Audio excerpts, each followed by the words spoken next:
This is the Ferrari LaFerrari, and it's a little bit like a Toyota Prius. Yeah, you see it's petrol powered, but that's supplemented by an electric motor. Only, unlike the Prius, the electric motor isn't there for economy, it's for performance. In fact, the electric motor on this car is more powerful than the Prius itself. Now I'm going to review the LaFerrari, but before I do, make sure you subscribe to this channel and hit the bell icon to turn your notifications on so you're alerted when we make a new upload. Right, let's kick off this review by talking about the design. From this angle, it kind of looks a little bit like some form of angry insect. I think the door mirrors make it look like it's got antennae. Obviously, it'll be a stingy insect. Look at it, it's red and kind of scary looking. At the front, very, very F1. This front splitter here, almost like the venting here for the radiators. It just looks really purposeful. All the lines, all the creases, all the vents, they do something. Down the side, real nice wheels. Obviously, you've got centre locking nuts there with the Ferrari emblem on. Swoops again, feeding the air where it needs to go. The air intakes here feed air into the radiators. I want to show you this as well, look.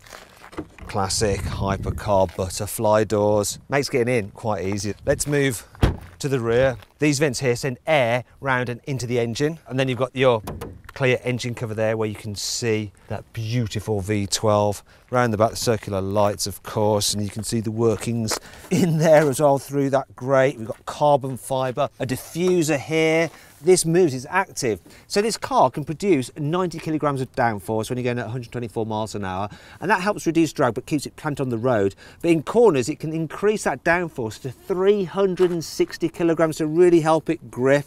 Some of the features worth mentioning are this. Look, you've got a fog light which looks like the brake light on a Formula 1 car, and it even houses the rear view camera. Also, this rear spoiler actually pops out and acts as an air brake as well. As for the exhaust, I want to show you this because there are real exhausts in there, so they would pass the carwow stick of truth, but they have this surround which kind of makes them look bigger. It's a little bit like putting a sock down your pants to make your own pipe look bigger. Anyway, which ultimate Ferrari do you prefer the look of? The 288 GTO, the F40, the F50, the Enzo, or this LaFerrari? Click on the pop-out banner up there to cast your vote. Here in the inside, the LaFerrari feels very, very sporty, but not completely pared back like a racing car in the same way that the Enzo does. There's loads of carbon fibre here, on the steering wheel as well. Lovely Alcantara, which just kind of lifts it. It's quite a comfy thing to sit in. Feels more modern, and by gosh, you do actually get a stereo. Also, you get air conditioning. Look, there's your vent controls there. The air vents themselves look pretty cool. They're like jet afterburners. And then this little dial here controls your infotainment screen, which is over on the right. And you can actually configure the displays, but obviously the display is dominated by this huge rev counter there. Red line is at 9,000 RPM. Then we come to the steering wheel. So it's square and you've got shift up lights. The horn is also embedded in the actual steering wheel rim. Listen. Ooh, I just shot myself. You can control the lights here, the indicators, the windscreen wipers on the steering wheel. There's a start button. There's a suspension button as well, which doesn't make the suspension harder for sporty driving. It actually makes it softer for going over bumpy roads. Then there's this switch here, which is the Manatino switch, which puts the car into different modes, be it wet, sport, race, traction control off, which stops the wheel spinning, then ESC off, which is the thing that stops the car actually sliding round. So turn that off if you want to do some skids. Now down here on the centre console, you've actually got your selector for the gearbox there, so you've got reverse, auto and launch, and it's on this weird spike that you could probably impale yourself on. Then your window control switches are here. There's also the button to lift the car up to go over some bumps or curbs. You've got some storage area down here. There's a 12-volt socket up here and a USB input, which has the USB going one way and then another way. Don't know why that is. Maybe if you flip the car, you can still understand that it's the USB input.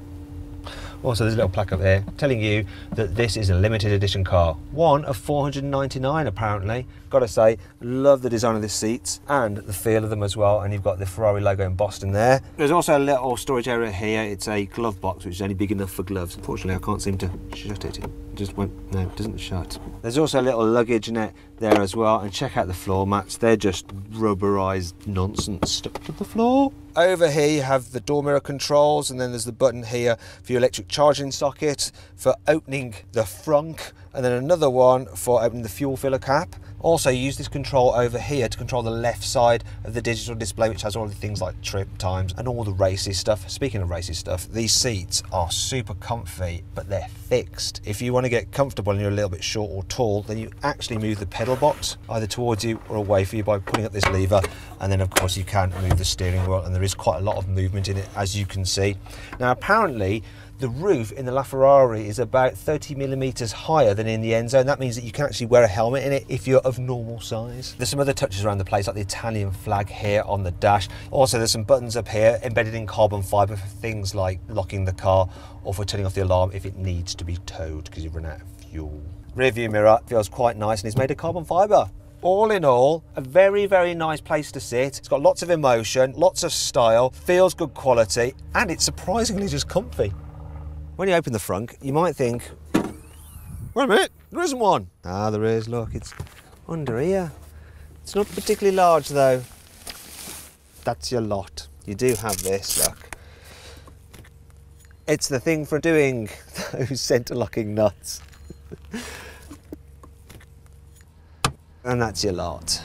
Well, here we have it then, the engine in the LaFerrari. It's a 6.3 litre naturally aspirated V12, pumps out 800 horsepower, but that's supplemented by a Curse electrical system, and that gives you an extra 163 horsepower. So in total, 963 horsepower and 900 Newton meters of torque. 0 to 60, 2.4 seconds. Top speed, 217 miles an hour. Yes, it's a bit of a beast, and it drives the rear wheels via a 7-speed dual-clutch automatic gearbox with launch control. There's some interesting things about this engine. So the batteries, which power that electric motor, are underneath the floor. Also, if you look over there, you will see some orange piping. That's connecting the battery pack to the electrical motor, and it's orange and clearly visible. So if the car has a fire, firemen can come in here and they know to disconnect those wires. Here on this side of the car is the fuel filler cap. On the other is actually an inlet for the battery. So there's one for the normal 12 volt, and then there's the other for the high performance battery, which drives that Curse system. However, this is not a plug-in hybrid at all. The only reason you have that is if you leave the car standing because you're a collector and it's an appreciating asset. You don't want the battery to go to so you need to top it up occasionally. The car actually recharges its battery under braking, or when you've got an overproduction of torque from the engine, say when you're cornering, it uses that to charge up the battery. And within 4 miles, it can charge its battery to full from flat. So you're good to have maximum performance.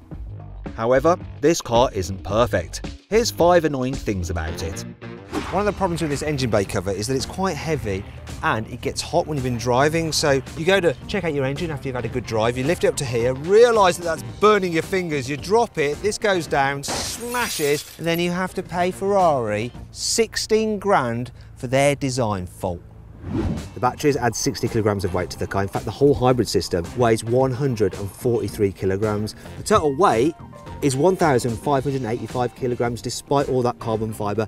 Maybe they'd have been better off just using some turbos to boost the power instead of clever electrics to be all F1-y. Unlike the McLaren P1 and the Porsche 918, this thing can't be driven on electric power alone, so you can't creep back to your house when you've been out seeing your mistress.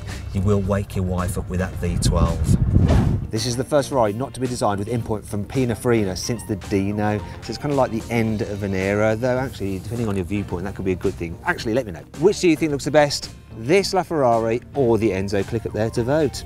Done it? Good. Out there.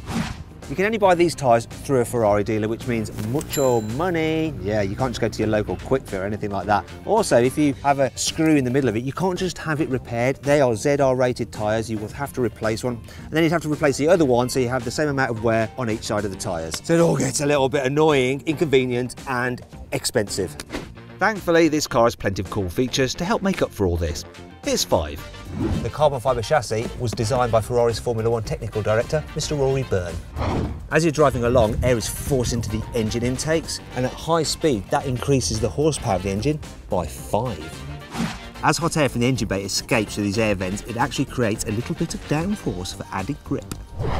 The chassis is 27% stiffer than that of the Enzo. Oh, also, if you have the convertible Aperta version, the drag coefficient is the same because they've been really clever with the aero. Well done, Ferrari. This is the first Ferrari to use a hybrid system. Also, it was built to sort of celebrate 70 years of Ferrari. So 40 years was the F40, 50 years was the F50, 60 years was the Enzo, and like I said, 70 is this. First time in a LaFerrari, I'm just gonna cane it. Let's do this. Deep breath. Go. Oh. Oh. Oh. That's a lot of speed.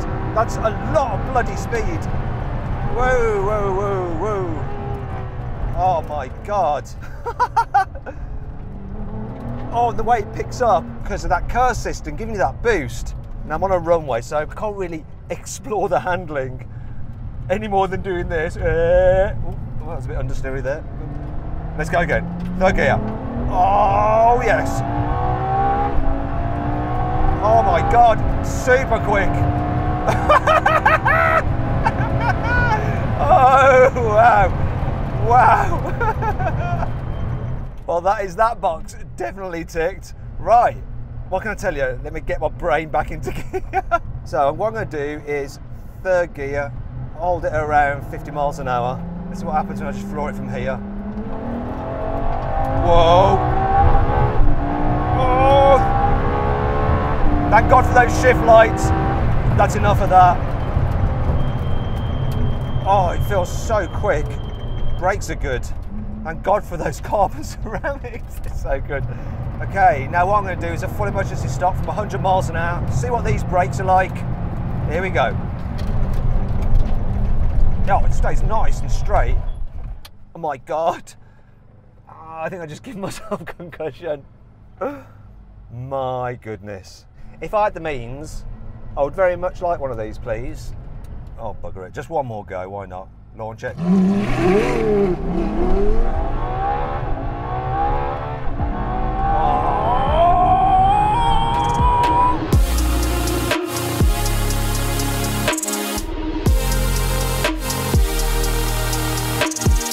So then, what's my final verdict on the LaFerrari? Should you avoid it? Should you consider it? Should you shortlist it? Or should you just go right ahead and buy it?